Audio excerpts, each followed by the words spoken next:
Hello everyone and welcome. My name is Emily Leidy. I am a family advocate at Little People's Head Start here in Nevada. I have been in my current position for 2 years now, and I am here to talk to you guys today about early intervention services. The few things that we're going to go over today is what are early intervention services, what the problem is with early intervention services, and what recommendations I have for early intervention services and our community.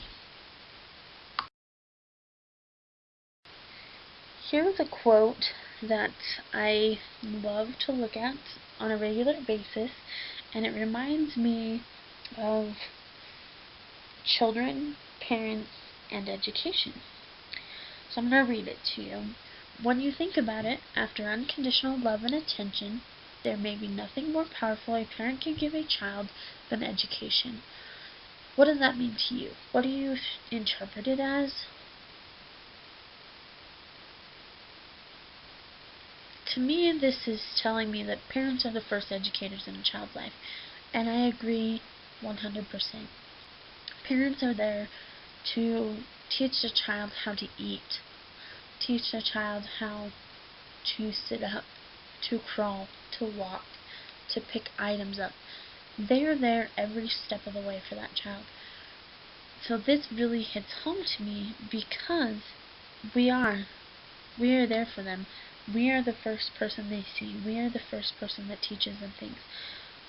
So I also want parents to realize that they are also the first ones to notice if a child is delayed, if a child is not reaching the milestones that they are supposed to be, if they are not following an object across the room when they are 3 months old, when they are not walking supported at 18 months old, things like that. You guys as parents see that, and that's where we are going to start. Why is it such a big deal about noticing a delay in your child? Well, the reason being is because a lot of parents don't notice their child being delayed and don't think it's an issue until their child is older and has developed more than just one developmental delay at that point. Now they have 5 or 6 developmental delays because they couldn't start the first one. So I wanted to give you guys a little background about what is called the IDEA. It is the Individuals with Disabilities Education Act, which was created specifically for children with disabilities. The idea was mostly focusing on children ages 3 through 21, but it also works with birth to 3 children as well. After they turn 3 years old, they no longer qualify for early intervention services. They now qualify for school district services. So this is why the IDEA Act mostly focuses on age 3 to 21, because it's mostly talking about school districts and what the school can provide for children. However, this applies to early intervention services because of 3 or 4 things. School districts must offer free appropriate public education to children with disabilities. Okay, awesome. Well, early intervention services bill Medicaid or your private insurance, and if your private insurance does not pick up the bill, then guess what? It is also free to you. You do not have to pay a penny because state or federal funding will pay for those one-on-one times with your child and a therapist. Also, all school districts must identify and evaluate all children with disabilities. So does early intervention services. If they get a referral, they must take that referral and determine if the child is eligible or not. All children who are deemed eligible also will have an individual education program, which is an IEP that is telling the parent, the school district, and the teachers what they should be working on most with the child what areas they are strong in, what areas they are weak in, and what is going to happen on a regular basis for this child to learn. So in early intervention services, there's what's called an Individual Family Service Plan, an IFSP, that is the same exact thing, but it's for children birth to 3. Children with disabilities must also receive the same education as other children.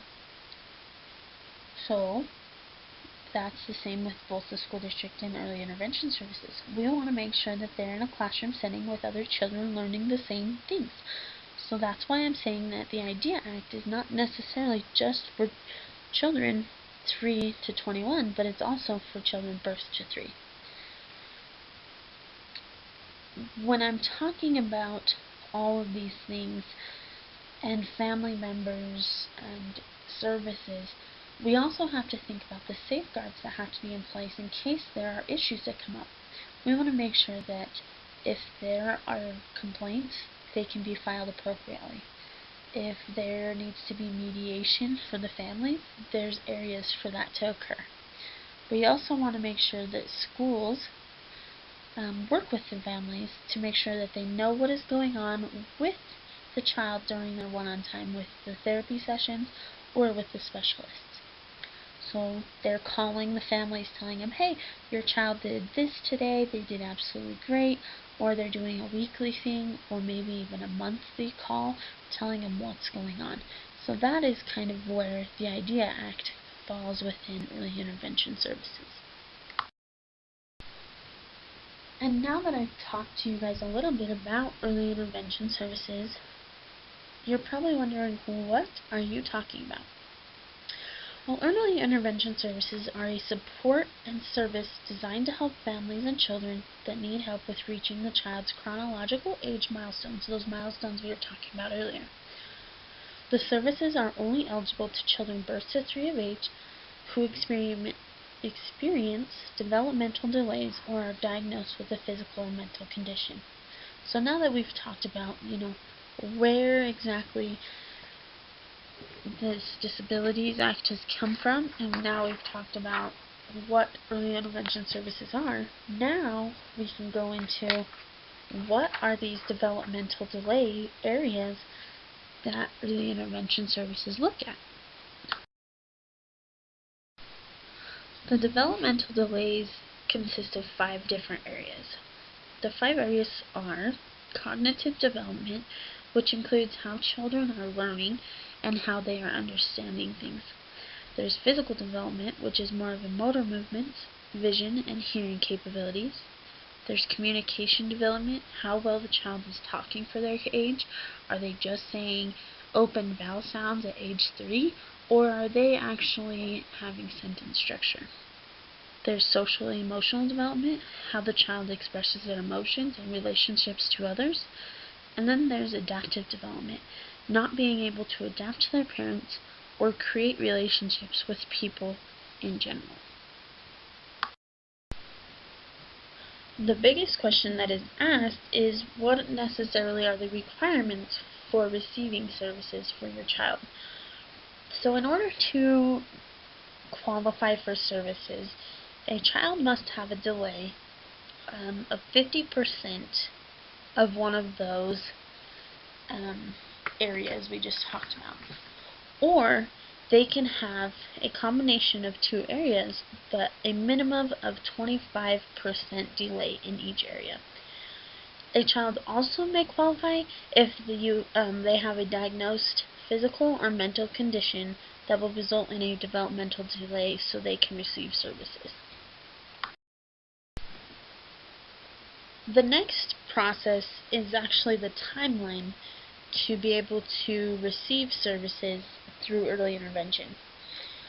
So what usually happens is if your child is going to a preschool or a caring facility that tests your child to see where they are developmentally, will usually refer your child if they see an area that they are not doing well in.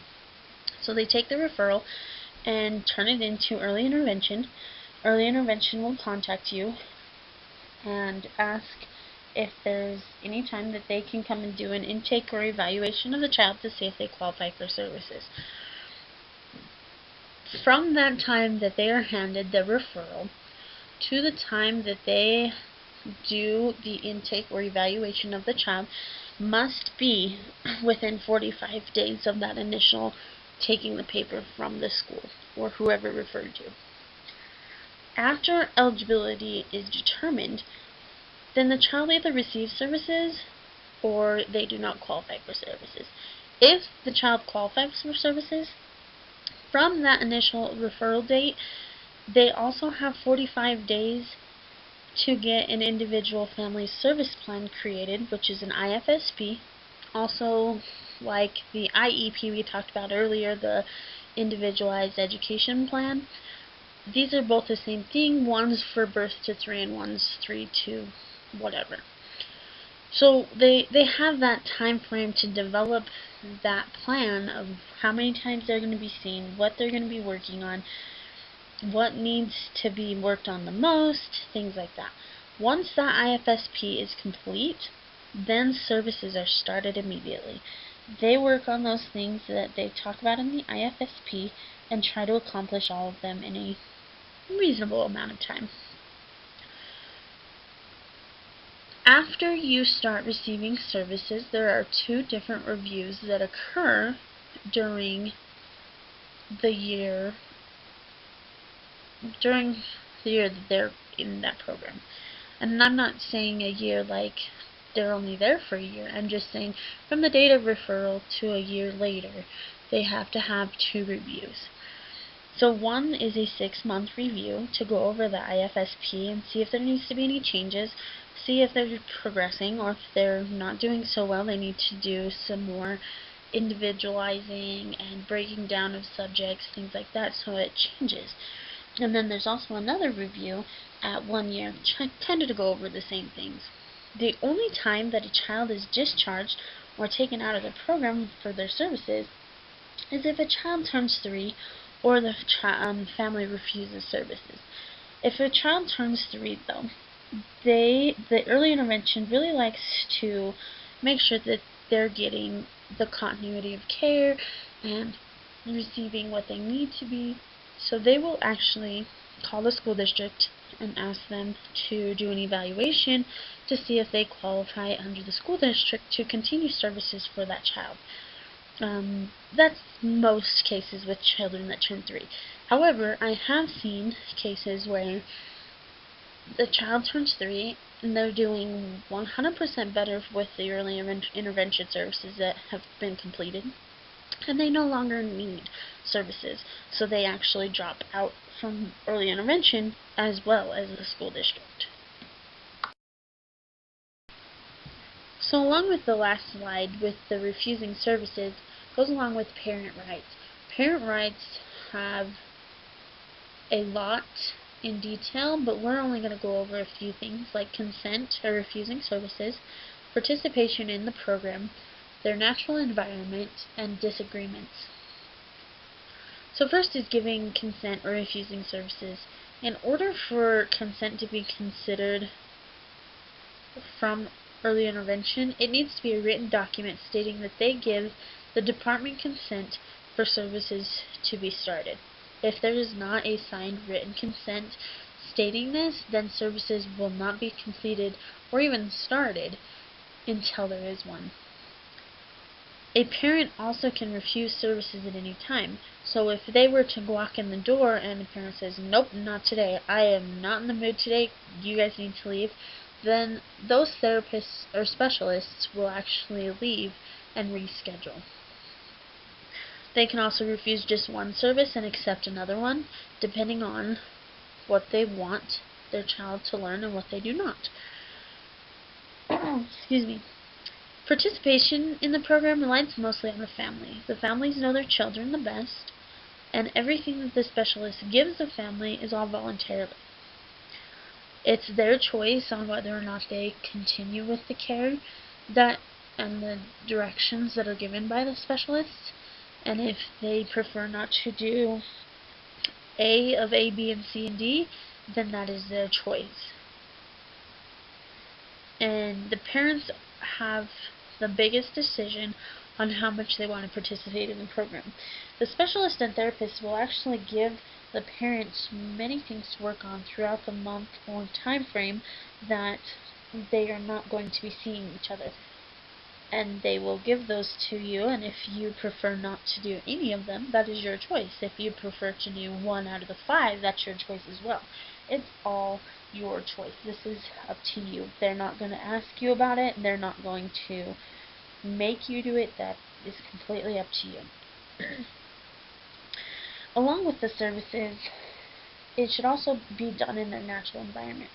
We don't want to take a child out of their environment where they're safe, they're secure, they know their area, and take them to an area where they don't know, they're not going to interact, they're not going to communicate, they're not going to do anything, because that only restricts their learning process.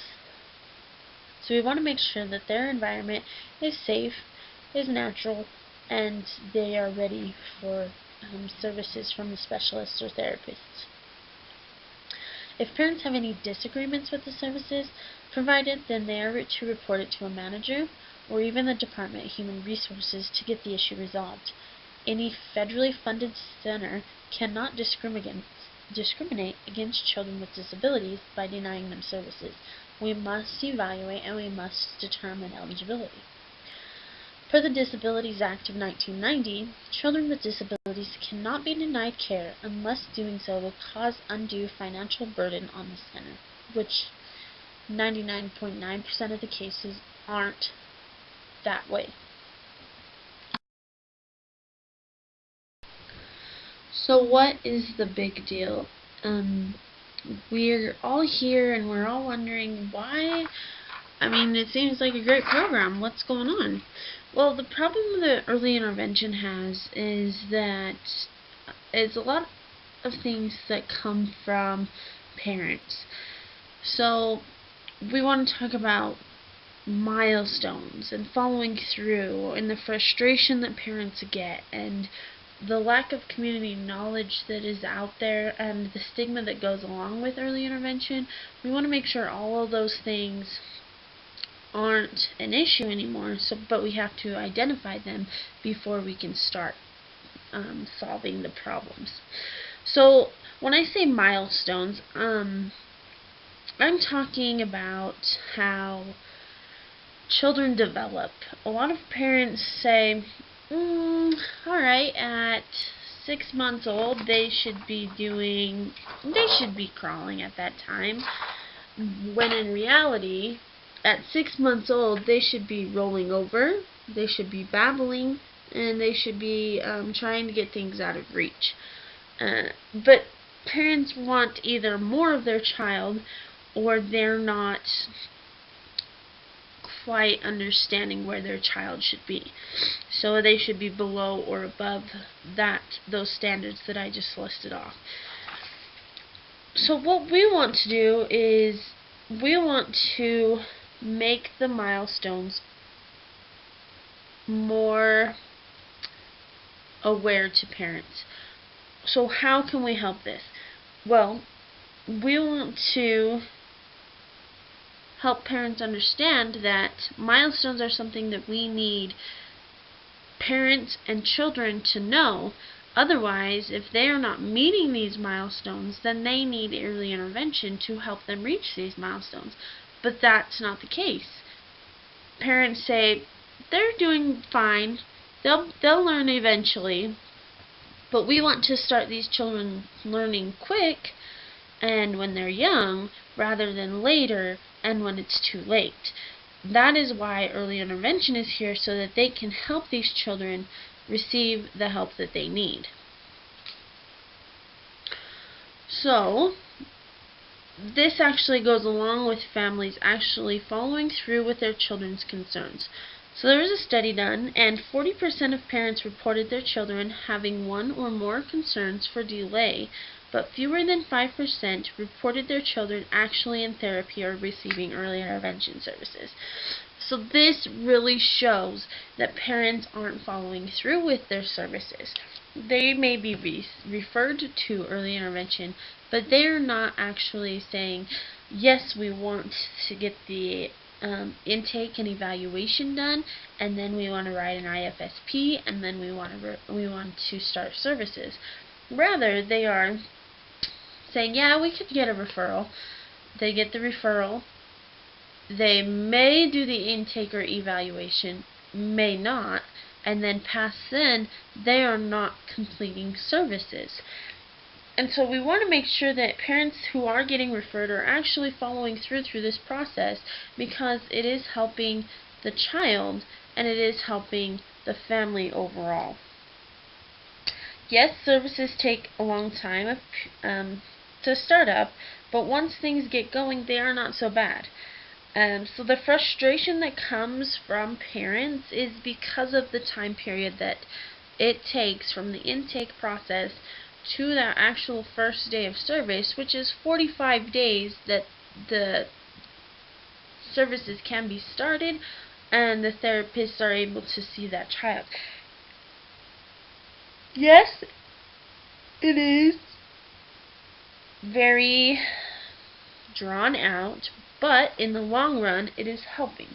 So we want to make sure that we don't get as frustrated with them, because we have to realize they do have a caseload of other children that they also have to be doing these steps for. There also needs to be a better stigma for early intervention. It is a sad fact that children born into poverty are far less likely to perform well in school and to finish school. So they're saying that early intervention services is just for poverty children. That's not the case. So the stigma that's going around is that early intervention is for people that need help, people that are struggling in life, and their children need the same help because of the lack of knowledge that parents may have. But that's not the truth. Every single family in the entire world could qualify for services from early intervention if they meet those requirements we talked about, making sure their child is doing well in each area, those 5 areas we talked about. But if not, then they qualify for early intervention services. And that's where we need to make sure that the stigma isn't necessarily bad anymore, and it's not necessarily pointed at one type of part of communities. It needs to be more known to the community that we all are all together in this, and we all want our little guys to be learning what they need to be learning. And this is why we need to educate the community about early intervention, is so that we are keeping everyone informed of the resources that are in each community that we live in. We want to make sure that, say, my community knows everything about early intervention.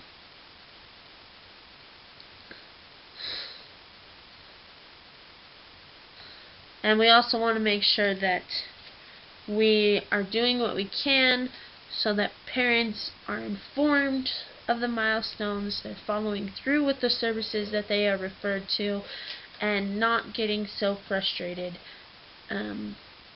quite so fast. So we're going to jump into what exactly the milestones look like for each age group. Here are some of the milestones that we were talking about earlier, and as you can see, like at 3 months, they're supposed to be able to follow objects with their eyes, reach for objects. At 18 months, they're supposed to be walking, supporting by a hand, saying 2 to 3 words. By 2 years, they're supposed to be responding to requests, building towers of 4 or more blocks, things like that. These are some of the milestones that parents are not aware of. And I want to be the advocate, the educator, to tell parents, hey, this is where your child is supposed to be. If they're not doing this by this age, they're not necessarily developmentally delayed, but we need to start working with the child more on these certain subjects. How does this all tie together? What is the big deal? Well, if we were to be able to educate the public educate parents, train personnel, and have resources available to us, then we wouldn't have a big deal. But we're not doing any of those things. If we were to get teachers, families, community members all trained on child development in general, as well as how to help delayed or disabled children in the classroom and at home, then we would be helping the children. We would be making it aware that children who aren't doing A, B, and C at 3 months old are developmentally delayed and need help. We would know these things. But it's hard to bring everybody into one specific area and educate them on this issue because a lot of people don't really care. They don't want to know about these things. They know how to parent. They know what's going on. But we need people like you guys to understand that we aren't the bad guys. We want to help your child. We want to make sure they are ready for school and things like that.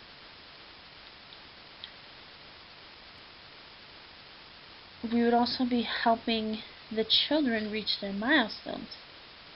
They would be receiving specialized instructions from specialists, service coordination on what areas they needed help most in, and getting a team of supporters together to help the family understand the delays that are happening and what works well for the child to decrease their developmental delay. In my specific community right now, here in Nevada, we do not have many resources for parents to reach out to or to gain help for more information about milestones for children and how to help them through their developmental delays. We need to come together as a community, as a parent committee, as a school, to all show the community, hey, we are here to help you and your children.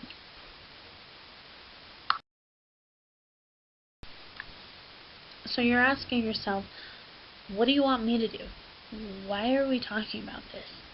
Well, here's my recommendations to improve early intervention services is to have all staff trained on serving children with disabilities. When I say all staff, I'm meaning all staff that is in contact with children on a regular basis. They need to be able to have the knowledge of what is determined as a developmental delay and what is that the child really just doesn't care and doesn't want to learn that subject. All these trainings could be serviced by early intervention. They can help us. They're there to help us. But we have to come together and say, we want help. Just like parents. Parents need to come together and say, we want help with our child. But if they're not doing that, then there's going to be no help. So the trainings could be anywhere. They could be at the child care provider's location or at early intervention services location, wherever seems to be the best location. We also should have lower staff to child ratios with classrooms that have developmentally delayed children or disabled children. The reason being is that so that learning can be a more one-on-one process rather than I'm trying to focus my time on this child that's not walking and sticking everything in his mouth at 5 years old and having all the rest of the children jumping and climbing and doing things that they're not supposed to because my attention's on one person. We need to make sure we have the right ratios.